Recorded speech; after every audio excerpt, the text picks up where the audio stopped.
मेरा नाम राजू, ग्वालियर का रहने वाला। पिछले 3 साल से रोडवेज में कंडक्टर की नौकरी कर रहा हूं। अपनी जिंदगी ज्यादातर बस स्टैंडों पर ही कटी है। यहां की हर चीज से वाकिफ हूं। कहां सबसे अच्छी चाय मिलती है, कौन सा कुली सबसे ज्यादा पैसे लेता है और कौन सा कोना रात में सबसे ज्यादा सुनसान हो जाता है। भूत प्रेत की बातें यहां आम है। हर कोई किसी न किसी प्लेटफॉर्म वाली चुड़ैल या टिकट काउंटर वाले बाबा की कहानी सुनाता है। मैं भी सुनता था और हंस देता था। मेरे लिए असली भूत था बिना टिकट का मुसाफिर।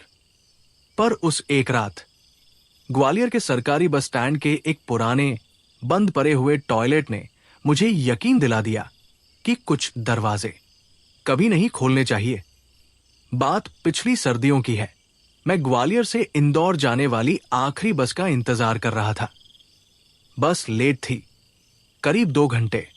रात के 1 बज चुके थे और बस स्टैंड लगभग पूरी तरह से खाली हो चुका था। गिने चुने मुसाफिर अपनी शॉल में लिपटे बेंचों पर ऊँघ रहे थे। मुझे जोरों की तलब लगी। मेन टॉयलेट ब्लॉक जो 24 घंटे खुला रहता था, वो थोड़ा दूर था।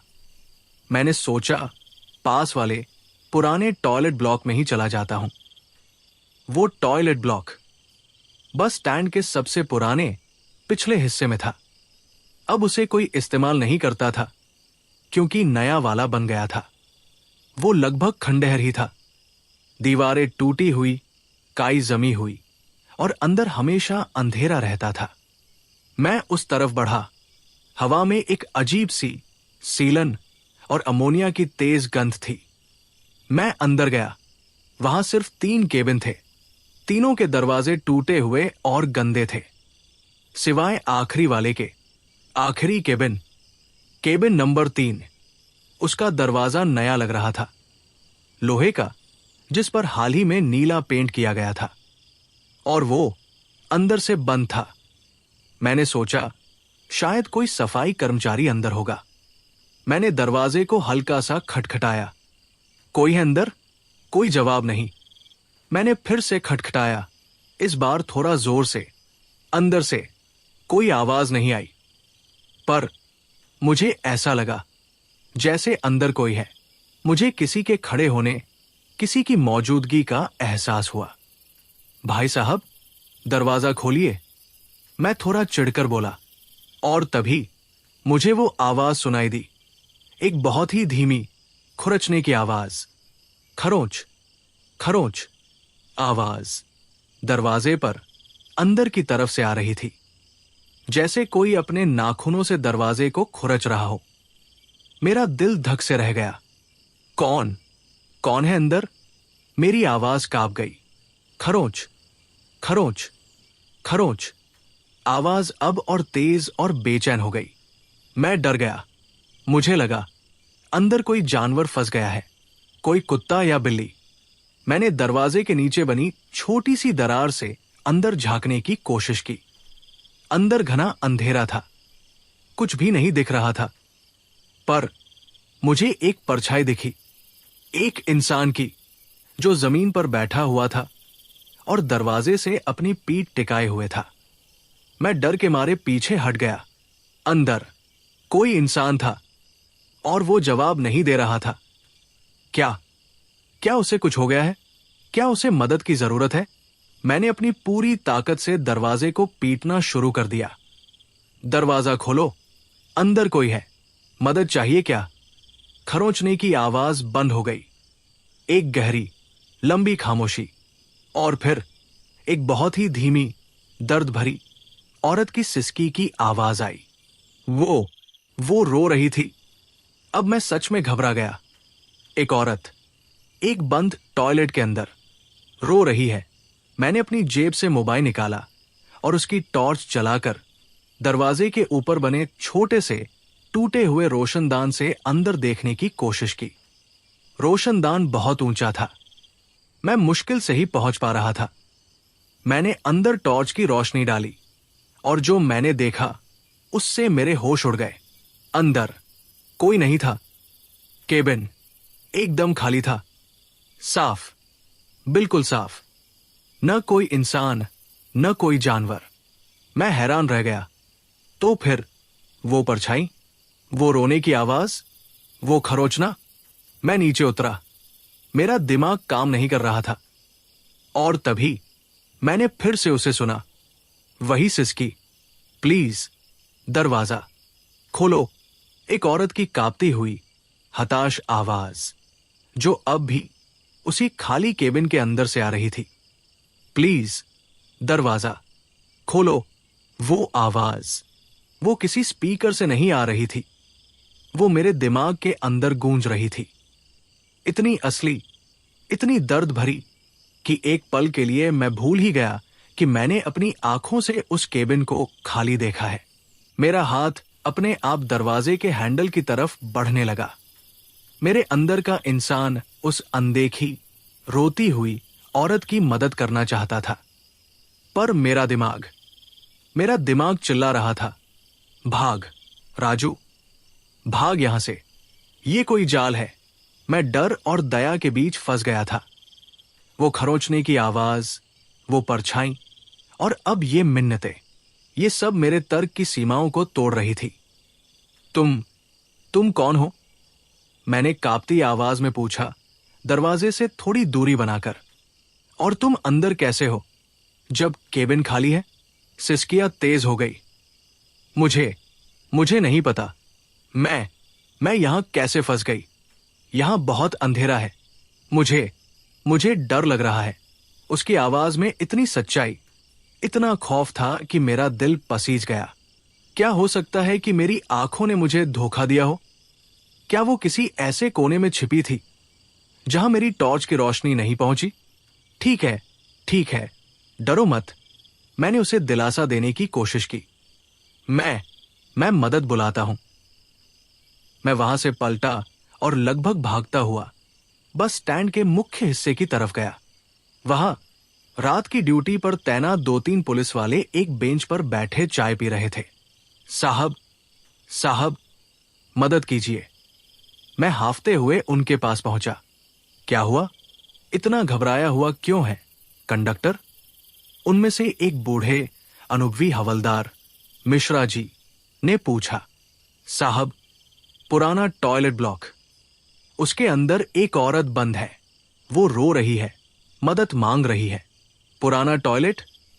दूसरे जवान कांस्टेबल ने हंसते हुए कहा। अरे, वहां तो सालों से कोई नहीं जाता। कोई कुत्ता बिल्ली फंस गया होगा। नहीं साहब, वो एक औरत है। मैंने खुद उसकी आवाज सुनी है। मैं गिड़गिड़ाया। मिश्रा जी, जो शायद इस बस स्टैंड के हर राज से वाकिफ थे, उनका चेहरा थोड़ा गंभीर हो गया। कौन सा केबिन? उन्होंने धीरे से पूछा। आखिरी वाला, नंबर 3। ये सुनते ही मिश्रा जी की आंखों में एक अजीब सी जानी पहचानी चमक आई और फिर बुझ गई। तुम पक्का हो कि तुमने कोई आवाज सुनी? हां साहब, बिल्कुल पक्का। मिश्रा जी अपनी जगह से उठे। ठीक है, चलो देखते हैं। हम तीनों, मैं और वो 2 पुलिस वाले, वापस उस मनहूस टॉयलेट ब्लॉक की तरफ बढ़े। अब मेरे साथ पुलिस थी तो मेरी हिम्मत थोड़ी बढ़ गई थी। हम केबिन नंबर 3 के सामने पहुंचे। देखो साहब, मैंने कहा, दरवाजा अंदर से बंद है। मिश्रा जी ने दरवाजे को धकेल कर देखा। वो वाकई अंदर से बंद था। हेलो, अंदर कोई है? जवान कांस्टेबल ने जोर से आवाज दी। अंदर घना सन्नाटा। कोई सिसकी नहीं, कोई खरोंचने की आवाज नहीं। लगता है तूने सपना देखा था, कंडक्टर। कांस्टेबल ने मेरा मजाक उड़ाया।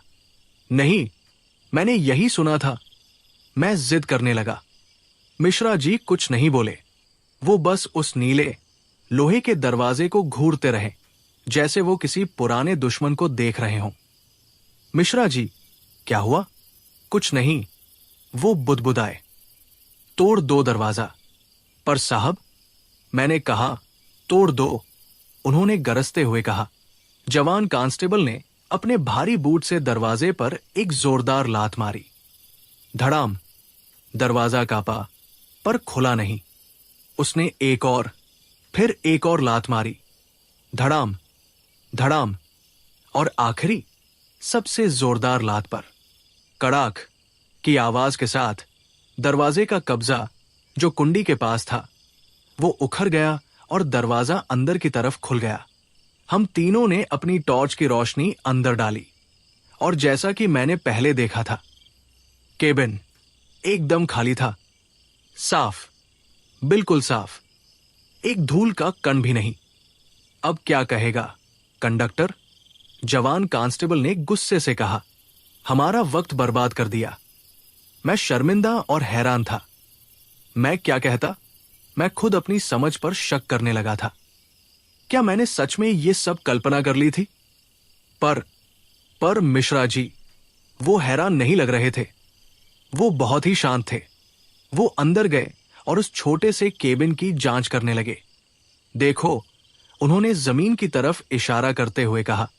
हम दोनों ने नीचे देखा। केबिन के फर्श पर, जो धूल की एक मोटी परत से ढका हुआ था, उस पर पैरों के कोई निशान नहीं थे। अगर अंदर कोई होता तो उसके पैरों के निशान जरूर होते, पर वहां किसी के भी आने जाने का कोई सबूत नहीं था, सिवाय एक चीज के। ठीक बीचों बीच धूल में एक पतली लंबी लकीर खिंची हुई थी, जैसे किसी ने अपनी एक उंगली से उसे बनाया हो। और वो लकीर, वो एक शब्द बना रही थी। हिंदी में लिखा था, बचाओ।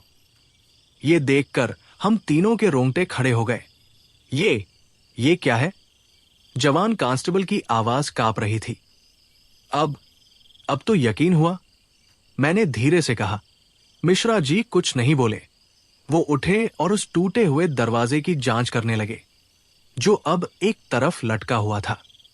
1 मिनट उन्होंने दरवाजे के अंदरूनी हिस्से को छूते हुए कहा। हमने भी देखा, दरवाजे पर जहां मैंने खरोंचने की आवाज सुनी थी, वहां नाखूनों के गहरे लंबे निशान थे। दर्जनों निशान, जैसे किसी ने सालों तक उस दरवाजे को अंदर से खुरच कर बाहर निकलने की कोशिश की हो। ये निशान तो बहुत पुराने लग रहे हैं मिश्रा जी, मैंने कहा। पेंट के नीचे दबे हुए हैं। हां, उन्होंने कहा, ये निशान, ये इस नए नीले पेंट से भी ज्यादा पुराने हैं।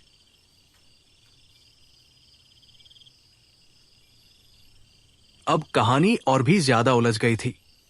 एक आत्मा जो एक खाली केबिन में कैद है और दरवाजे पर सालों पुराने खरोंचों के निशान। एक कहानी है। मिश्रा जी ने आखिरकार अपनी चुप्पी तोड़ी। उनकी आवाज बहुत ही भारी और थकी हुई थी। बहुत पुरानी, शायद 10-12 साल पुरानी। हम दोनों उनकी तरफ देखने लगे। उस वक्त ये टॉयलेट ब्लॉक नया ही बना था। उन्होंने बताना शुरू किया। और उन दिनों बस स्टैंड पर एक लड़की काम करती थी, एक सफाई कर्मचारी। चंदा नाम था उसका। बहुत ही गरीब पर बहुत ही स्वाभिमानी लड़की थी। एक रात बस स्टैंड का एक दबंग ठेकेदार बब्बन सिन्हा, उसने चंदा के साथ जबरदस्ती करने की कोशिश की। मिश्रा जी की आवाज में गुस्सा था। चंदा, वो उससे बचने के लिए भागी और भागकर वो इसी टॉयलेट ब्लॉक में, इसी केबिन नंबर 3 में छिप गई और दरवाजा अंदर से बंद कर लिया। मेरा दिल दहल गया। बब्बन और उसके गुंडे बाहर से दरवाजा पीटते रहे, उसे धमकियां देते रहे, मिश्रा जी बताते रहे, पर चंदा ने दरवाजा नहीं खोला। वो अंदर से दरवाजे को खुरचती रही, चिल्लाती रही, मदद मांगती रही, पर रात में इस सुनसान कोने में उसकी आवाज सुनने वाला कोई नहीं था। और फिर बब्बन ने गुस्से में बाहर से दरवाजे पर एक और भारी ताला लगा दिया। मिश्रा जी ने जो कहा उसे सुनकर मेरा खून जम गया और उसने उस केबिन को एक कब्र बना दिया। क्या? हां, उसने सबको कह दिया कि चंदा अपने किसी प्रेमी के साथ भाग गई है। किसी ने उसकी बात पर शक नहीं किया और वो बेचारी, वो अंदर बंद रही, बिना पानी, बिना खाने के मैं कल्पना भी नहीं कर सकता था उस दर्द की, उस तड़प की। कई दिनों तक अंदर से आवाजें आती रहीं, खरोंचने की, रोने की, मदद की गुहार, पर सबने उसे अनसुना कर दिया। सबको लगा ये चंदा की आत्मा है जो भटक रही है। डर के मारे कोई उस केबिन के पास भी नहीं गया। और फिर आवाजें आनी बंद हो गई। उन्होंने एक गहरी, दर्दनाक सांस लेते हुए कहा, उसका शरीर कभी बाहर नहीं निकाला गया। मिश्रा जी ने कहा, कुछ साल बाद जब बदबू बहुत बढ़ गई तो रेलवे ने उस पूरे ब्लॉक को ही बंद करने का आदेश दे दिया और इस केबिन के दरवाजे को वेल्डिंग करके हमेशा के लिए सील कर दिया गया और ऊपर से नया नीला पेंट कर दिया गया ताकि वो राज हमेशा के लिए दफन हो जाए। तो वो दरवाजा, वो सिर्फ एक दरवाजा नहीं था, वो एक मकबरे का ढक्कन था। और चंदा की आत्मा, वो आज भी उसी केबिन में कैद है और वो बाहर निकलना चाहती है। उसका शरीर कभी बाहर नहीं निकाला गया। हवलदार मिश्रा जी के मुंह से निकले ये शब्द मेरे दिमाग में किसी हथौड़े की तरह बजे। मैं उस टूटे, लटके हुए नीले रंग के दरवाजे को घूर रहा था, जो अब मुझे किसी टॉयलेट का दरवाजा नहीं बल्कि एक कब्र का पत्थर लग रहा था। एक ऐसी कब्र जिसे दुनिया की नजरों से छिपाने के लिए प्रशासन, डर और वक्त ने मिलकर सील कर दिया था। और अंदर एक लड़की की आत्मा और उसका कंकाल, दोनों एक साथ 10-12 सालों से इंसाफ का इंतजार कर रहे थे। वो खरोंचने की आवाज, वो सिर्फ दरवाजे पर नहीं थी, वो सिस्टम पर थी, समाज पर थी, हम सब पर थी, जो उस जैसी न जाने कितनी चंदाओं की चीखों को अनसुना कर देते हैं। मेरा अंदर तक कांप गया। मैं एक बस कंडक्टर था। मेरा काम था लोगों को उनकी मंजिल तक पहुंचाना। पर आज मेरे सामने एक ऐसी सवारी थी जो अपनी आखिरी, सबसे जरूरी मंजिल पर फंसी हुई थी। तो अब क्या, मिश्रा जी? जवान कांस्टेबल ने, जिसका मजाक अब गहरे सदमे में बदल चुका था, कांपती आवाज में पूछा, क्या हम अंदर? नहीं, मिश्रा जी ने तुरंत कहा, यह अब सिर्फ हमारा मामला नहीं है, ये एक अनसुलझा क्लर्क का मामला है। हमें बड़े अधिकारियों को बताना होगा। फॉरेंसिक टीम आएगी, जांच होगी। वो सही थे, ये कानून का मामला था। पर मेरा दिल ये मानने को तैयार नहीं था। अगर हमने इसे फिर से फाइलों और कागजों के हवाले कर दिया तो क्या चंदा को सच में इंसाफ मिलेगा, या उसकी कहानी एक और केस नंबर बनकर धूल खाती रहेगी?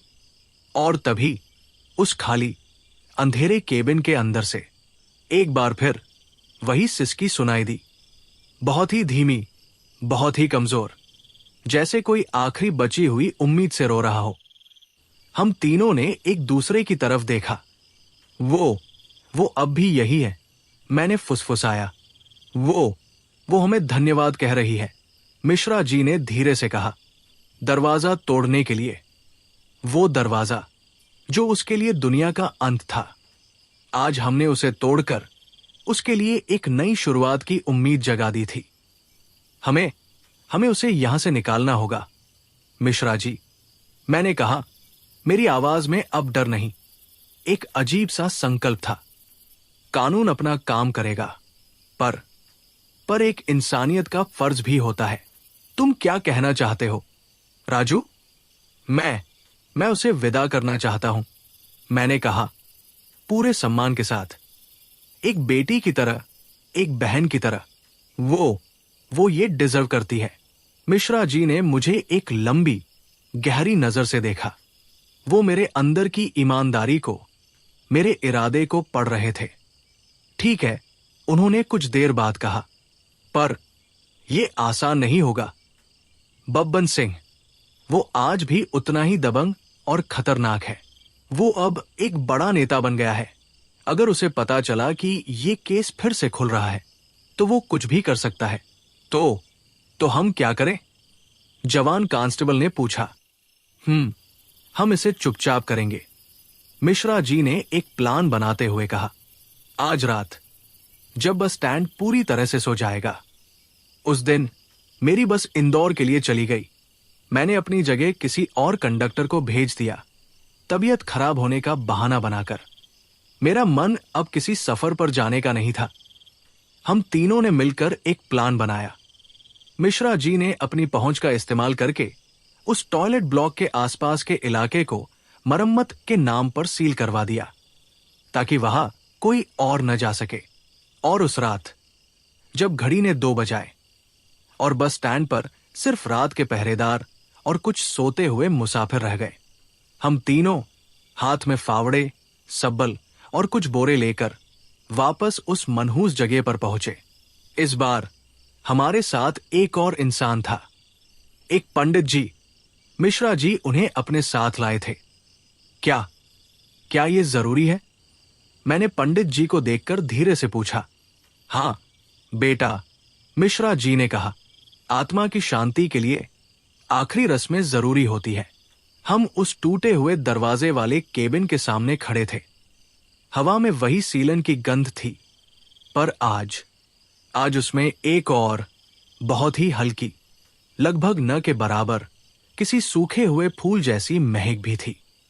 अंदर अंधेरा बहुत है, कांस्टेबल ने कहा।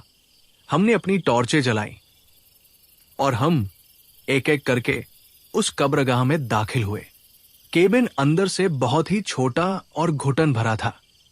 दीवारें काली पड़ गई थी और एक कोने में जमीन पर हमें वो दिखा, एक इंसानी कंकाल।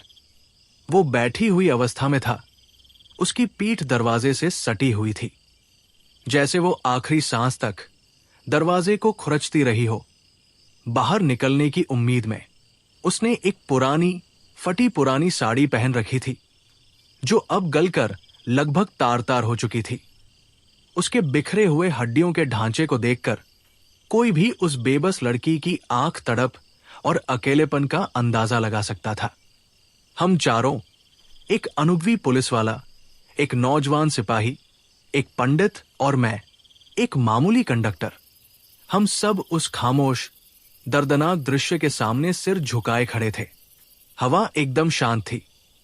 हमारी टॉर्च की रोशनी उस कंकाल पर पड़ रही थी और दीवारों पर भयानक परछाइयां बना रही थी। हे राम, पंडित जी ने धीरे से अपने हाथ जोड़ते हुए कहा। हमें इन्हें बाहर निकालना होगा, मिश्रा जी ने अपनी भारी आवाज में कहा, पर उनकी आवाज में भी एक कंपी थी। यह कहना आसान था, पर एक ऐसे शरीर को छूना जिसे 10-12 साल तक एक अंधेरी कब्र में बंद रखा गया हो, इसके लिए बहुत हिम्मत चाहिए थी। पर आज हम यहां डरने नहीं, बल्कि एक फर्ज पूरा करने आए थे। हमने बहुत ही सम्मान के साथ उस कंकाल को एक साफ सफेद कपड़े में लपेटा, जिसे हम अपने साथ लाए थे, और जैसे ही हमने आखिरी हड्डी को भी उस कपड़े में रखा, केबिन के अंदर की हवा एक पल के लिए जैसे गर्म हो गई और वो सीलन और अमोनिया की गंध गायब हो गई और उसकी जगह एक बहुत ही हल्की, ताजे चंपा के फूलों जैसी भीनी भीनी खुशबू फैल गई। और हम सबको एक बहुत ही धीमी, एक लड़की की फुसफुसाहट सुनाई दी, धन्यवाद। और फिर सब कुछ शांत हो गया। हम समझ गए, चंदा की आत्मा अब शांत थी। उसे यकीन हो गया था कि अब वो आजाद हो जाएगी। हम उस पवित्र अवशेष को लेकर रात के अंधेरे में बस स्टैंड से बाहर निकले। हम किसी को कुछ दिखाना नहीं चाहते थे। हम उसे लेकर ग्वालियर के पास चंबल नदी के किनारे बने एक पुराने सुनसान श्मशान घाट पर पहुंचे। वहीं नदी के किनारे पंडित जी ने पूरे विधि विधान के साथ चंदा का अंतिम संस्कार किया। जब चिता की लपटें आसमान की तरफ उठ रही थीं, तो हम चारों हाथ जोड़कर खड़े थे।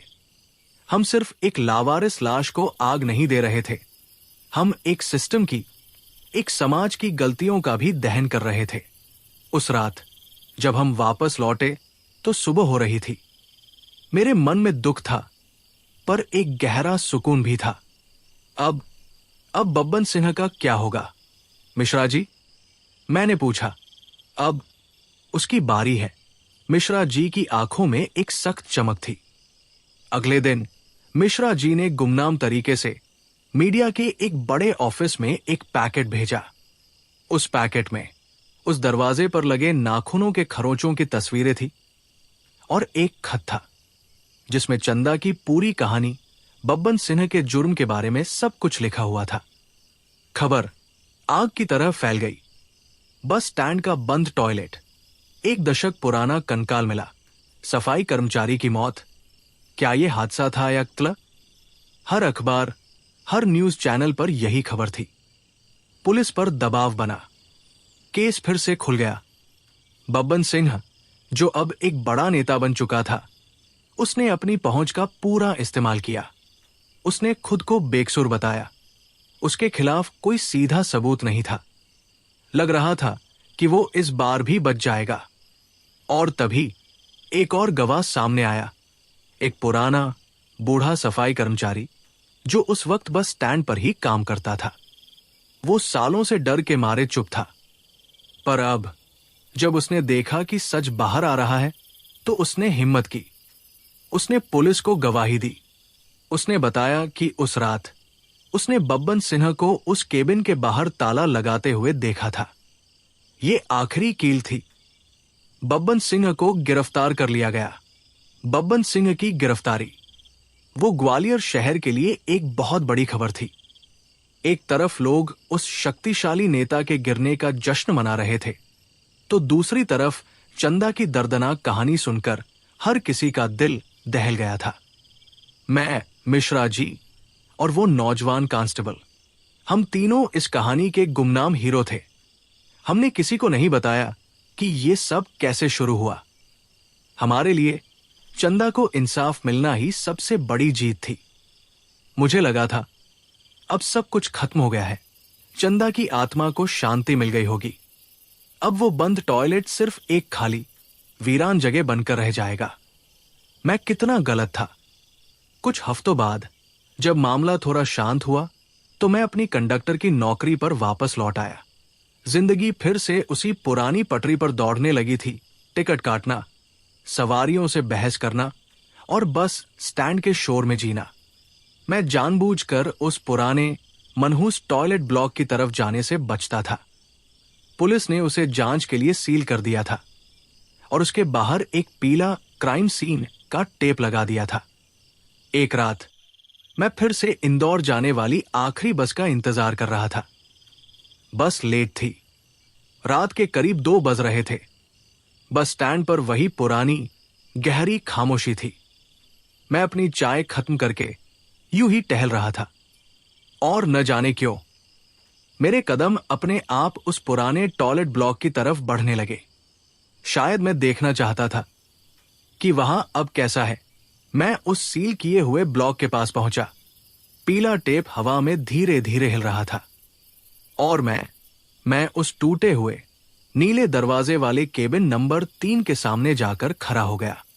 अब वहां कोई रहस्य नहीं था, कोई डर नहीं था, बस एक दुखद कहानी की याद थी। अब तुम्हें शांति मिल गई होगी, चंदा, मैं धीरे से फुसफुसाया। और तभी मैंने उसे सुना, एक बहुत ही धीमी, बहुत ही कमजोर सिसकी, वही सिसकी जो मैंने उस रात सुनी थी। सू सू आवाज उसी खाली सील किए हुए केबिन के अंदर से आ रही थी। मेरा खून जम गया। ये नामुमकिन था। चंदा, वो तो जा चुकी थी। उसका अंतिम संस्कार हो चुका था। तो फिर ये कौन है? सू सू सू सिसकी अब और भी ज्यादा साफ और दर्द भरी हो गई थी। मैं डर के मारे पीछे हट गया। कौन है अंदर? कोई जवाब नहीं, बस वो दिल को चीर देने वाली सिसकी। क्या चंदा की आत्मा गई नहीं? क्या उसे मुक्ति नहीं मिली? पर क्यों? उसका गुनहगार तो पकड़ा गया था। मैं वहां से भाग खड़ा हुआ। मैं उस रात अपनी बस में बैठकर इंदौर चला गया, पर मेरा दिमाग ग्वालियर में ही उसी केबिन में अटका हुआ था। ये सिलसिला फिर से शुरू हो गया। हर रात जब भी मैं उस बस स्टैंड पर होता और आधी रात के बाद जब खामोशी छा जाती, मुझे वो सिसकी सुनाई देती। हमेशा उसी केबिन से। मैं पागल होने लगा था। मैंने मिश्रा जी से बात की। वो भी रिटायर होने वाले थे। मिश्रा जी, वो गई नहीं, मैंने कांपते हुए कहा। वो अब भी वही है। मिश्रा जी का चेहरा भी चिंता से भर गया। पर क्यों राजू? बब्बन तो जेल में है। मुझे नहीं पता मिश्रा जी, पर कुछ तो है जो उसे रोके हुए है। उसी दौरान बब्बन सिंह का केस कोर्ट में चल रहा था। वो शहर का सबसे महंगा वकील कर चुका था। केस कमजोर पर रहा था। वो इकलौता गवाह, वो बूढ़ा सफाई कर्मचारी, वो अपने बयान से मुकर गया था। शायद उसे डराया धमकाया गया था। बब्बन सिंह के छूटने की नौबत आ गई थी। और जैसे जैसे केस कमजोर पड़ता जा रहा था, उस केबिन से आने वाली सिसकियां और भी ज्यादा तेज और भी ज्यादा दर्द भरी होती जा रही थी। जैसे चंदा का दर्द इंसाफ के दूर जाने के साथ साथ और भी गहरा होता जा रहा हो। एक रात जब मैं फिर से उस केबिन के पास से गुजर रहा था, तो मैंने कुछ ऐसा देखा जिसने मुझे हिलाकर रख दिया। केबिन का वो टूटा हुआ, लटका हुआ दरवाजा, वो धीरे धीरे अपने आप हिल रहा था। चर चर कर रहा था। और अंदर से सिसकियों के साथ साथ अब एक और आवाज आ रही थी, खरोंचने की। खरोंच खरोंच। वो फिर से दरवाजे को खुरच रही थी। मैं समझ गया, उसे सिर्फ गुनहगार की गिरफ्तारी नहीं चाहिए थी, उसे सजा चाहिए थी। जब तक बब्बन सिंह को उसके किए की सजा नहीं मिलती, वो यही रहेगी, इसी केबिन में, इसी दर्द में। मैं बेबस था। मैं कानून की लड़ाई में क्या कर सकता था? और फिर वो रात आई। फैसले से ठीक एक रात पहले सबको पता था कि बब्बन सिंह सबूतों के अभाव में बरी होने वाला है। उस रात बस स्टैंड पर माहौल बहुत ही अजीब था। हवा में एक भारीपन था। जानवर भी बेचैन लग रहे थे। मैं अपनी बस का इंतजार कर रहा था। और तभी बस स्टैंड की सारी लाइटें एक साथ धड़ाम से बंद हो गई। पूरे बस स्टैंड पर घना काला अंधेरा छा गया। लोगों की चीखें गूंजने लगी। और उस अंधेरे में, उस शोर में मुझे सिर्फ एक आवाज सुनाई दे रही थी। एक औरत की दिल को चीर देने वाली भयानक चीख। वो चंदा की आवाज थी। पर इस बार वो सिसकी नहीं थी। वो एक दहाड़ थी, गुस्से और दर्द की एक भयानक दहाड़। और वो आवाज, वो उस पुराने टॉयलेट ब्लॉक से आ रही थी। चंदा की वो दहाड़, वो किसी घायल शेरनी की दहाड़ थी जो अपने आखिरी शिकार पर झपटने के लिए तैयार हो। वो आवाज उस अंधेरे खौफजदा बस स्टैंड के हर कोने में गूंज रही थी, दीवारों से टकरा रही थी और लोगों के दिलों में दहशत बनकर उतर रही थी। लोग पागलों की तरह इधर उधर भाग रहे थे, एक दूसरे से टकरा रहे थे। पर उस घने अप्राकृतिक अंधेरे में किसी को कुछ नहीं दिख रहा था। सिर्फ वो एक चीख थी जो हर चीज पर हावी थी। मैं वहीं अपनी जगह पर जम गया था। मैं जानता था ये कोई आम पावर कट नहीं है। ये उसका गुस्सा है, चंदा का। कानून ने उसे धोखा दिया था और अब वो शायद अपना इंसाफ खुद करने निकली थी। पर कैसे? वो तो बस एक आत्मा थी जो एक टूटे हुए, सील किए हुए केबिन में कैद थी। राजू बेटा, कहाँ है तू? भीड़ और शोर के बीच मुझे मिश्रा जी की घबराई हुई आवाज सुनाई दी। वो आज अपनी रिटायरमेंट की आखिरी रात की ड्यूटी पर थे और शायद मुझे ही ढूंढ रहे थे। मैं यहां हूं मिश्रा जी, मैं चिल्लाया। हम दोनों एक दूसरे को आवाज देते हुए आखिरकार उस अंधेरे में टकराए। ये क्या हो रहा है राजू? उन्होंने हाफते हुए कहा। मैंने अपनी पूरी जिंदगी में ऐसा अंधेरा नहीं देखा। ये चंदा है मिश्रा जी, मैंने धीरे से कहा। वो बहुत गुस्से में है, पर वो कर क्या सकती है? वो तो इससे पहले कि मिश्रा जी अपनी बात पूरी करते, उस पुराने टॉयलेट ब्लॉक की दिशा से, जहां से चीख आ रही थी, एक और ज्यादा भयानक आवाज आई। कड़ाण, जैसे किसी ने धातु की एक बहुत बड़ी चादर को फाड़ दिया हो। वो दरवाजा, मैं चीखा। हम दोनों ने उस आवाज की दिशा में देखा, और जो हमने देखा वो नामुमकिन था। उस पुराने टॉयलेट ब्लॉक के अंदर से एक बहुत ही तेज नीले रंग की रोशनी बाहर निकल रही थी, और उस रोशनी में हमें साफ साफ दिख रहा था कि केबिन नंबर 3 का वो भारी लोहे का दरवाजा, वो अंदर की तरफ मुड़ रहा था, पिघल रहा था, जैसे उसे कोई अंदर से अपनी आत्मिक शक्ति की आग से जला रहा हो। चंदा, वो अपनी कब्र को, अपनी जेल को तोड़ रही थी। नहीं, अगर वो बाहर आ गई, मिश्रा जी कांप रहे थे, तो उसका गुस्सा वो किसी को नहीं छोड़ेगी। हम दोनों बेबसी से उस भयानक मंजर को देख रहे थे, और फिर धड़ाम की एक आखिरी जोरदार आवाज के साथ वो लोहे का दरवाजा अपनी चौखट से उखड़ कर अंदर जा गिरा, और वो चीख, वो दहाड़ बंद हो गई। एक पल के लिए वहां मौत से भी ज्यादा गहरा सन्नाटा छा गया, और फिर उस टूटे हुए दरवाजे के अंधेरे मुहाने से एक आकृति बाहर निकली। वो चंदा थी, पर वो अब एक कमजोर, सिसकती हुई आत्मा नहीं थी। वो आग थी, वो गुस्सा थी। उसका पूरा शरीर एक नीली अलौकिक ज्वाला में लिपटा हुआ था। उसकी आंखें अब खाली नहीं थी, वो जलते हुए कोयलों की तरह दहक रही थी, और उसके लंबे काले बाल हवा में किसी सांप की तरह लहरा रहे थे। वो मां काली का रौद्र रूप लग रही थी। वो हवा में जमीन से कुछ फीट ऊपर तैर रही थी। उसने एक पल के लिए हमारी तरफ देखा। उसकी आंखों में मेरे लिए कोई पहचान नहीं थी। इस वक्त वो सिर्फ एक चीज देख रही थी, बदला। और फिर वो मुड़ी और बस स्टैंड के मेन गेट की तरफ, शहर की तरफ बढ़ने लगी। वो कहाँ जा रही है? मैंने मिश्रा जी से पूछा। वहीं, मिश्रा जी ने खौफ से फुसफुसाते हुए कहा, जहां उसका गुनहगार है, बब्बन सिंह के पास। मेरा दिल दहल गया।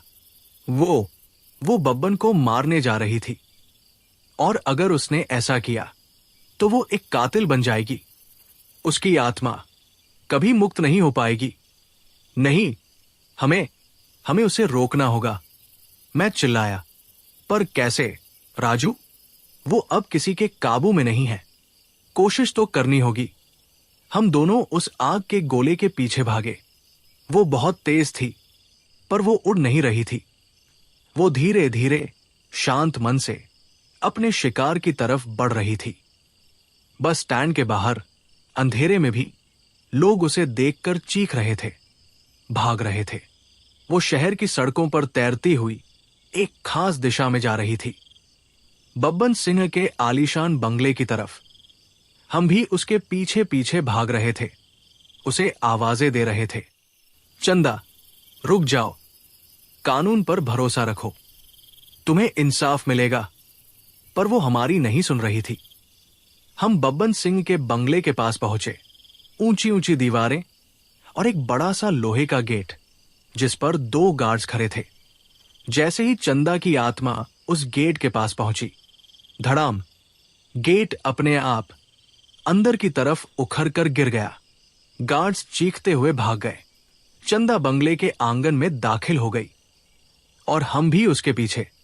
बंगले के अंदर की लाइटें जल रही थी। बब्बन सिन्हा, जो शायद बाहर के शोर से जाग गया था, अपने कुछ गुंडों के साथ हाथ में बंदूक लिए बाहर निकला। कौन है वहां? वो गरजा, और फिर उसने चंदा को देखा। एक पल के लिए उसके चेहरे पर दुनिया का सारा खौफ सिमट आया। वो पहचान गया था।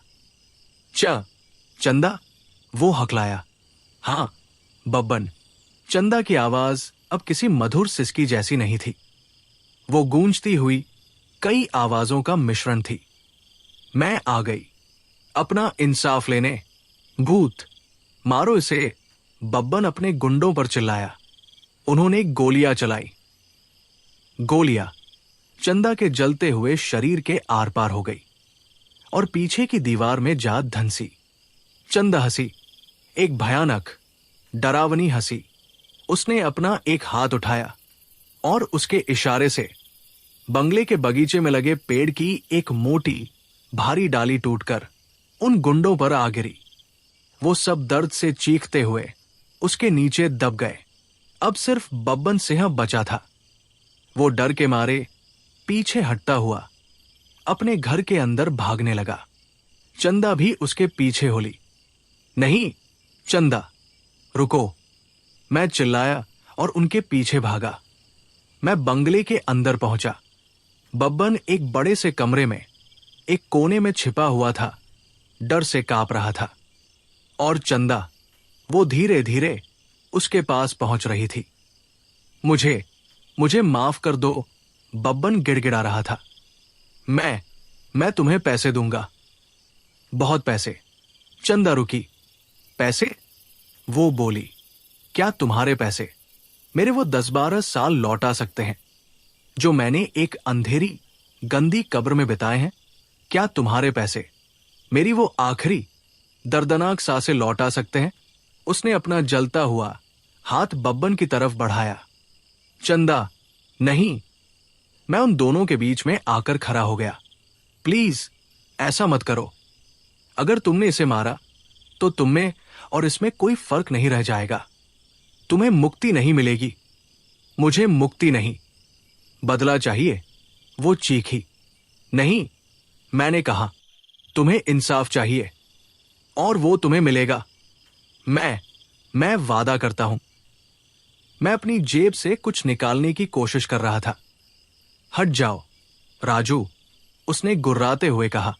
नहीं, और उसने मुझे एक झटके से दूर फेंक दिया। मैं एक दीवार से जा टकराया और मेरा सिर घूमने लगा। वो अब बब्बन के ठीक सामने थी। उसने अपना हाथ उसकी गर्दन पर रख दिया। बब्बन का शरीर कांपने लगा। उसकी आंखों से जिंदगी खत्म हो रही थी। और तभी मैंने अपनी जेब से वो चीज निकाली, एक छोटी सी पुरानी काली पड़ चुकी चांदी की पायल। वो चंदा की पायल थी जो उसके कंकाल के पास से मिली थी, और मैंने उसे अपने पास एक याद की तरह रख लिया था। मैंने अपनी आखिरी बची हुई हिम्मत से उस पायल को चंदा की तरफ फेंक दिया। पायल हवा में घूमती हुई चंदा के जलते हुए शरीर से टकराई, और जैसे ही उस पायल ने उसे छुआ, एक चमत्कार हुआ। चंदा के शरीर को लपेटे हुए वो नीली गुस्से वाली ज्वाला बुझने लगी। उसका भयानक रौद्र रूप शांत होने लगा। वो वापस उसी साधारण डरी हुई लड़की चंदा के रूप में आ गई। उसने बब्बन को छोड़ दिया। वो बस उस पायल को देख रही थी जो अब जमीन पर पड़ी थी। मेरी पायल, वो फुसफुसाई। वो नीचे बैठी और उसने उस पायल को उठाया, और वो बच्चों की तरह रोने लगी। उसका सारा गुस्सा, सारी नफरत आंसुओं में बह गई। बब्बन सिंह, जो अब भी जिंदा था, वो मौका देखकर भागने लगा, पर वो भाग नहीं पाया। बंगले के बाहर पुलिस की दर्जनों गाड़ियां आ चुकी थी। मिश्रा जी ने शायद उन्हें फोन कर दिया था, और उस बूढ़े सफाई कर्मचारी ने भी शायद अपना जमीर जागने पर फिर से गवाही देने का फैसला कर लिया था। बब्बन सिंह आखिरकार कानून के हवाले हो गया, और अंदर चंदा अब भी रो रही थी, पर अब उसके आंसुओं में दर्द नहीं, शांति थी। उसने मेरी तरफ देखा और मुस्कुराई, एक सच्ची धन्यवाद वाली मुस्कान। मेरा इंसाफ पूरा हुआ राजू, उसने कहा। अब मेरे जाने का वक्त है। और उसका शरीर धीरे धीरे पारदर्शी होने लगा। अलविदा चंदा, मैंने भी नम आंखों से कहा, और वो सुबह की पहली किरण के साथ हवा में विलीन हो गई।